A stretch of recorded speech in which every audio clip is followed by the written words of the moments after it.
Ve'ata tetzavé. Et tu ordonneras aux enfants d'Israël d'apporter de l'huile, d'accord, d'éclairage pour allumer une lampe perpétuelle. L'allumer ner tamid. Ça veut dire quoi ça, allumer une lampe perpétuelle? Comme si que le pasteur dit, c'est quoi? Dans le temps, même s'il n'y aura plus le temple, il y aura toujours une bougie qui se rallumera.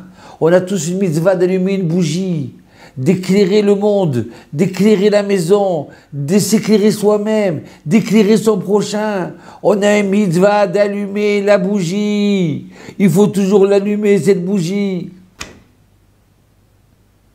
Parce qu'en fin de compte, tu es là pour éclairer dans le monde. Tu n'as pas été créé que pour manger et pour boire. Alors ce qui est extraordinaire, c'est que dans ces parachiotes-là, on te parle de menorah, on te parle d'allumer tout le temps, mais comme si il n'y a plus de temps. Ner tamid, éternel. Tu dépasses le temps. Même s'il n'y a plus les ustensiles, même s'il n'y a plus le temple, eh ben, tu continues d'allumer. Et il y a marqué aussi comme ça, tu feras un temple, d'accord? Et vous ferez un sanctuaire pour moi, afin que je réside parmi eux. Ve'asuli migdash, ve'sharanti betocham. Vous allez faire un temple, une menorah, une table, un autel. Et vous allez tout faire ça pourquoi? Pour que je réside parmi eux. Attends, je ne comprends pas. Non, que pour que je réside dans le temple. C'est quoi parmi eux? Écoutez bien ce qu'il nous dit Razal. Oui, tu dois essayer de construire le temple. Tu dois essayer d'allumer cette bougie-là. Mais le but, en vérité, c'est pour entrer dans ton cœur à toi. Parce que comment je peux créer une maison à Dieu alors que le verset dit que même les cieux, ils sont tout petits par rapport à Dieu. Donc comment je peux mettre Dieu dans un temple? Comment je peux lui faire une maison? C'est pas possible. Et là, il vient nous apprendre qu'on a une mitzvah de construire le temple pour faire entrer Dieu dans notre cœur. Ça veut dire quoi? Ça veut dire que oui, je peux arriver. Le but, c'est d'amollir mon cœur. Le but, c'est d'ouvrir une porte pour faire entrer Hachem dans notre cœur. Parce que si Hachem, comme ça il dit le Narmanide, Ramban, il dit quand le temple il a été détruit, vous savez pourquoi? Parce que les bénis Israël, ils n'avaient plus Dieu dans leur cœur.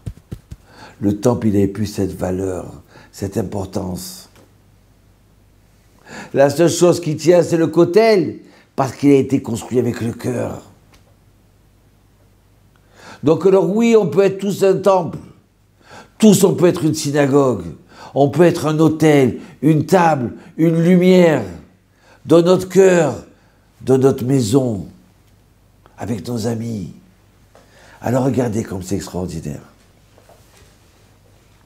Hachem, il ne te demande pas de faire l'impossible, mais il te demande d'essayer de vouloir l'impossible, de développer ton potentiel que tu as en toi. C'est ça qu'il te demande. Alors c'est quoi? Nos sages disent que depuis le temple est détruit, l'autel, eh bien c'est la table de notre maison. La table, ça représente l'autel des sacrifices qu'il y avait dans le temple. Donc dans cette table-là, je reçois des invités.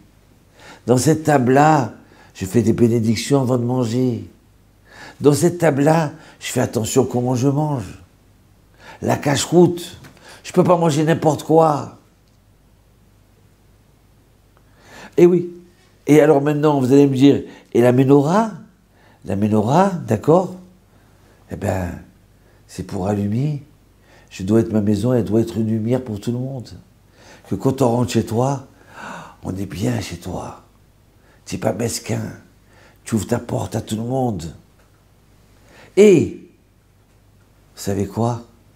l'arche sainte. C'est quoi l'arche sainte? Oui, dans ta maison, tu peux avoir une arche sainte. Tu n'es pas obligé d'acheter un Sefer Torah. Grâce à Dieu, aujourd'hui, il y a plein de Sefer Torah.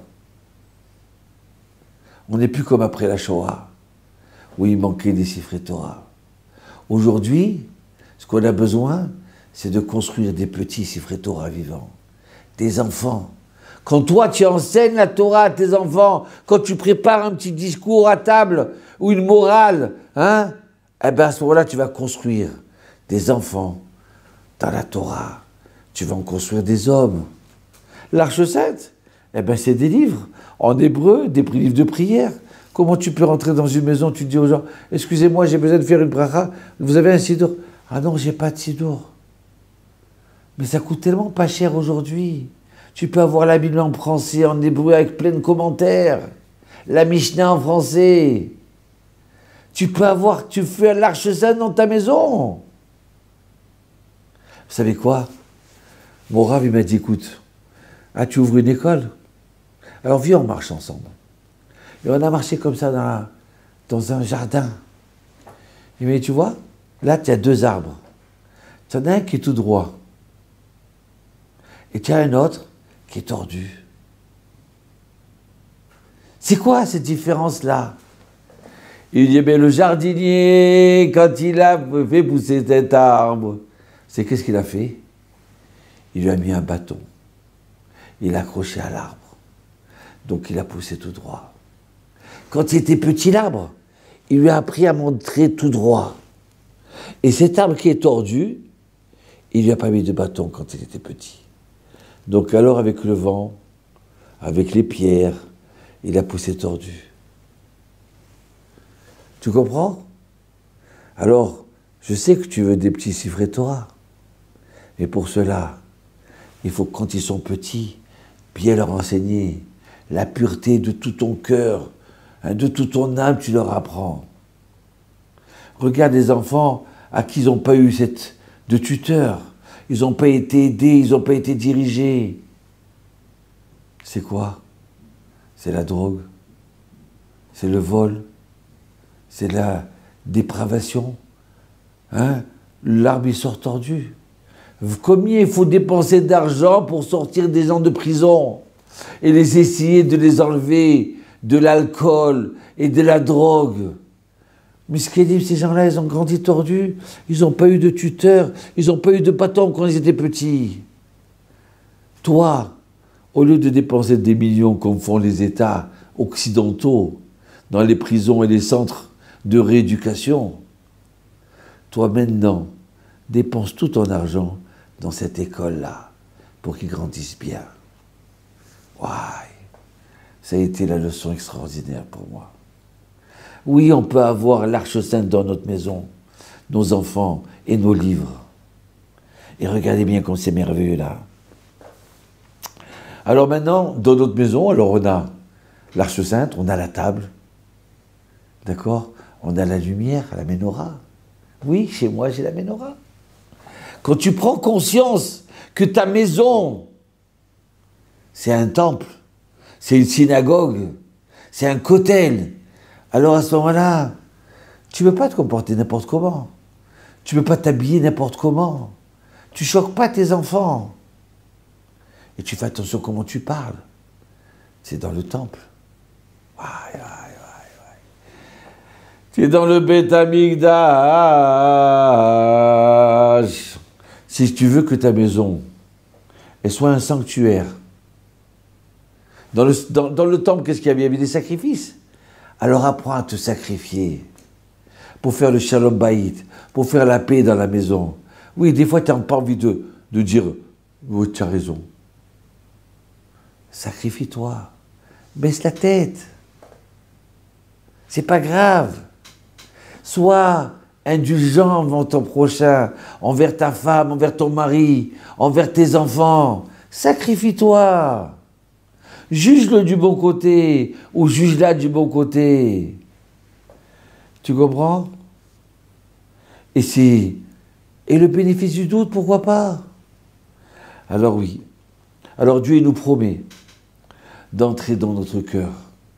Ah, tu veux construire le temple? Tu veux mettre la menorah dans ta maison? Tu veux mettre Dieu dans ta maison? Eh bien, moi, je vais rentrer dans ton cœur. Aïe, aïe, aïe, aïe, aïe, aïe, aïe. Écoutez, il y a un monsieur qui a dit, grave, tu as dit que notre table, c'est l'autel comme dans le temple. Hein? Mais moi, comment je fais? Je dis, qu'est-ce qu'il y a? C'est quoi ton problème? Le Rav Mordechai, il écoutait comme ça, patiemment. Il dit, ben Rav, je suis éboueur. Mon travail, c'est d'être dans les poubelles. Et ce qui se passe, c'est quoi? C'est qu'à un moment, à 10 heures, on s'arrête et on mange. Alors, comment ma table à moi, ça va être l'autel? Ah, le Rav lui dit, eh ben oui, tu peux avoir l'autel. Tu t'arrêtes à 10 heures, tu t'assois sur le trottoir. Tu achètes une serviette spécialement pour ton repas de 10 heures. C'est ta serviette qui va te servir toute la semaine.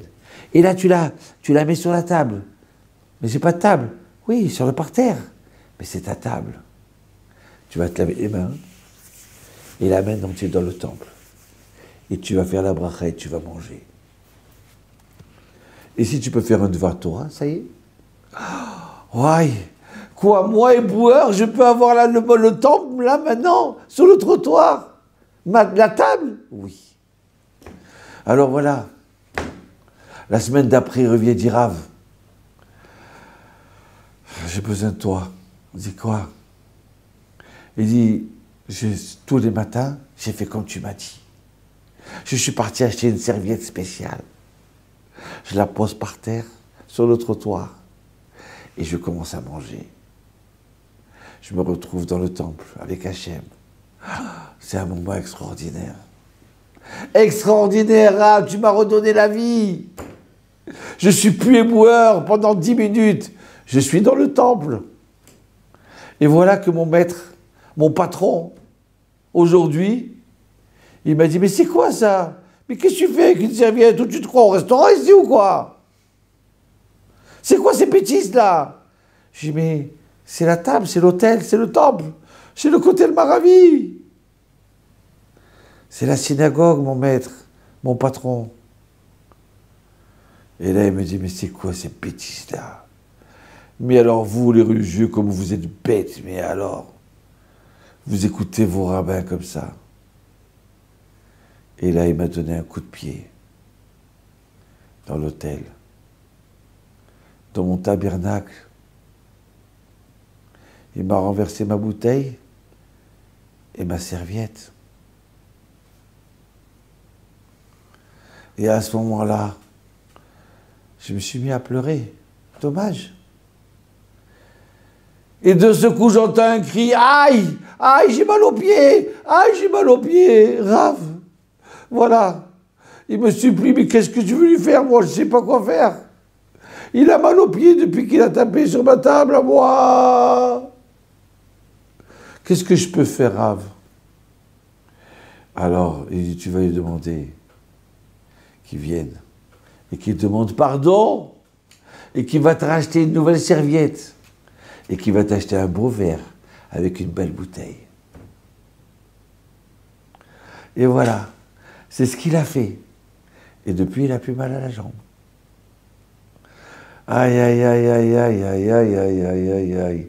Oui, on peut transformer notre table en synagogue.